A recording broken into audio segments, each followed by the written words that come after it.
Hi everyone, and welcome back to my channel Sewed Crafted. If you're new to this channel, then a big welcome to you, and if you like what you see at the end of it, then thumb it up, subscribe and hit the bell notification so that you can be notified as and when videos are uploaded. And if you're returning back, then great to see you, but have you subscribed? You know what to do, it's right there. But before you do that, look at these cardboards. And yes, one of them has got the Amazon logo on there. Plenty of these in my house. But how I took these, upcycled it and turned it into a combined pressing and cutting mat. We are big out in the sewing world today. This one I used the A4 cutting mat to make it. And this one I used the A3 cutting mat. So, are you intrigued? Yes? Then stay tuned to see how this was done.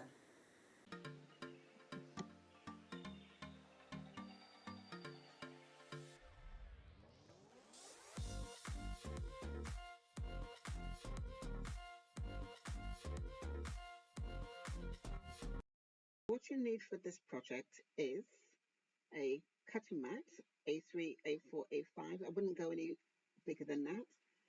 A sturdy piece of cardboard. This is one that I took from an Amazon packaging. This is quite thick, so I will actually just stay with just using one. But some of the packaging can be quite thin, so you can actually double up 2-3 pieces together. You need a glue gun with a glue stick, doesn't matter what colour, a ruler, some cutting tools, a duct tape. You also need your fabric that you're going to use and some wadding. Now the next thing you need to do is to cut out your cardboard an inch bigger than your cutting mat.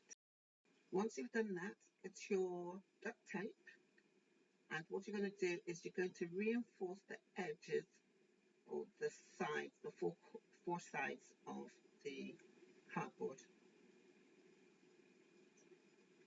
Using duct tape is pretty good because it's quite sturdy and it's strong, and you can just rip it with your hand. You don't need the scissors to do this. So I'll just go ahead and finish off the 4 edges, and once you've completed that, any excess tape hanging over the side, you will just need to go ahead and cut it off, but do not use your fabric scissors for this. I also put a strip down the middle to give it a bit more enforcement there. And if this cardboard wasn't strong enough before, it's strong enough now.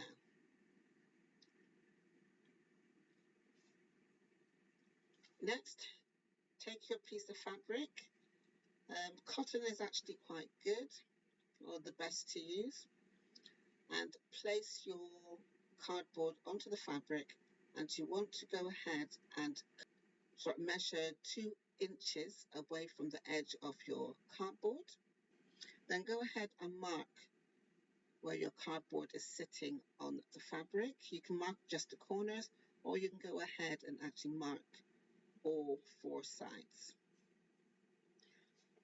Once that is done, you will now need to place your wadding.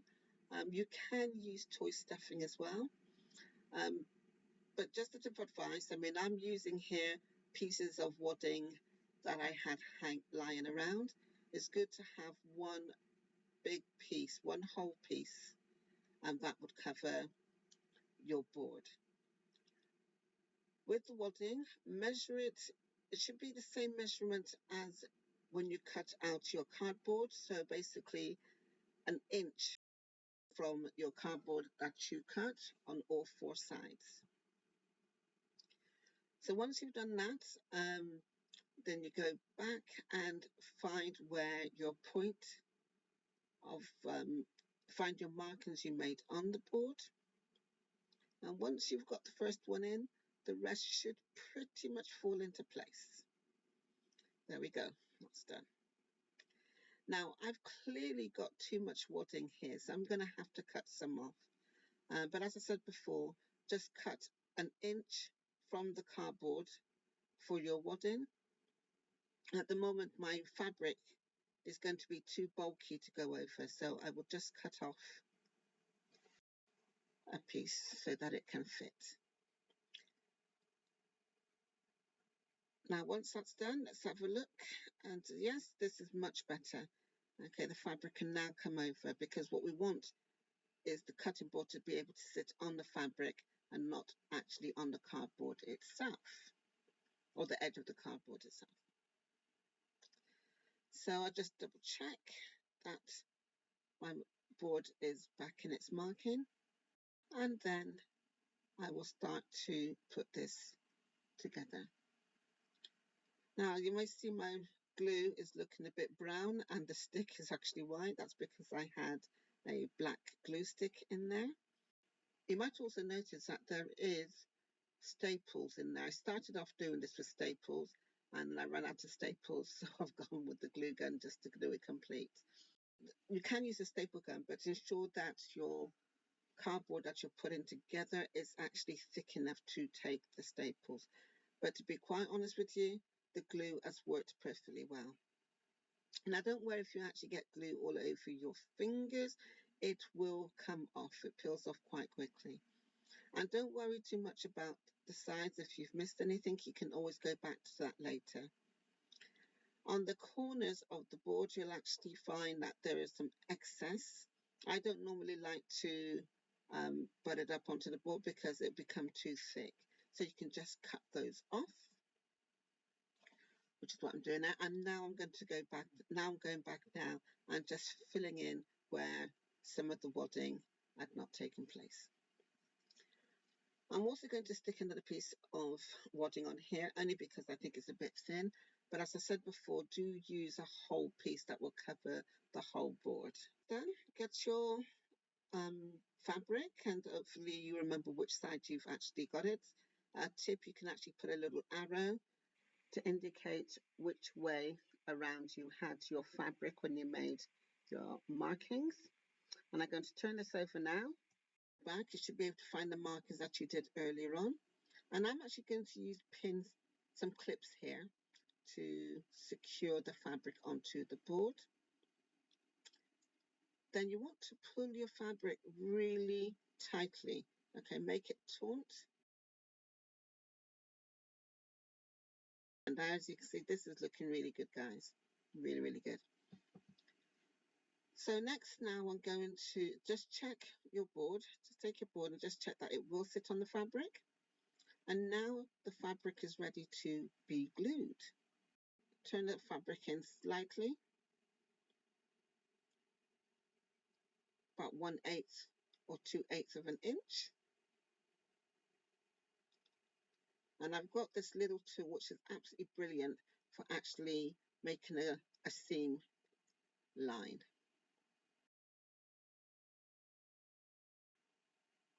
So once it's then go through your glue. You can do this as stages. I'm just doing this all as one. As you can see, the top left-hand picture is also playing, and it's showing me also making the A3 size combined pressing and cutting mat.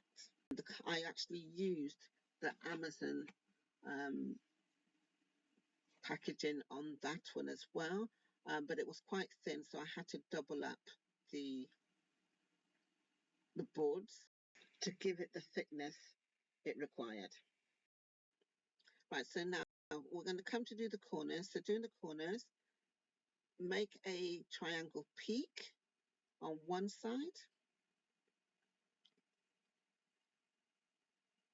and then turn it in so that you get a mited corner.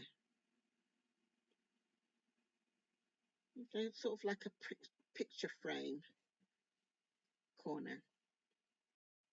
So I'm going to just go ahead and finish up doing the rest of the sides on this board. And as you can see there, it's looking good. And the pressing side of it looks absolutely fantastic. It's got a bit of a bounce to it as well.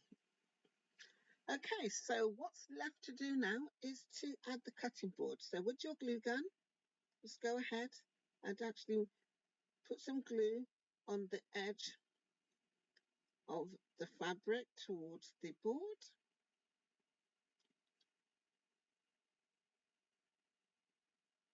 You don't need to be, you can be liberated with this, and just put the glue all over the board. And then if I've got this right, this board should sit directly on the fabric. And all this is looking good. Now be mindful that this glue can set quite quickly. So if you put it down and you realize it's not straight, then you need to pull it pretty quickly before it sets in. Then what you can do, there are going to be some gaps that has not been filled. So just go ahead with your glue gun and finish putting the glue around the edges. And guys, that is it. That is your combined pressing and cutting mat. So you can see the bounce on there as I maneuver the iron over it. And then you can flip it over and you can use it as your cutting mat. There's no more having to go over to your iron board backwards and forwards, having to press a piece of fabric. So that's it, guys. That is the combined pressing and cutting mat. I've got an A4 size here, the A4 size which you saw in the tutorial, and the A3 size which was in the mini screen of the tutorial. If you had to go out and buy this would cost you around about £30 to £50. This is very budgeted. It's cost me next to nothing in pounds to make all three of these. I hope you've enjoyed the video. If you like what you see, then thumb it up, subscribe, and press the bell notification to be notified of when videos are uploaded. Thanks for watching. Bye for now. Stay safe, and I'll see you in my next video.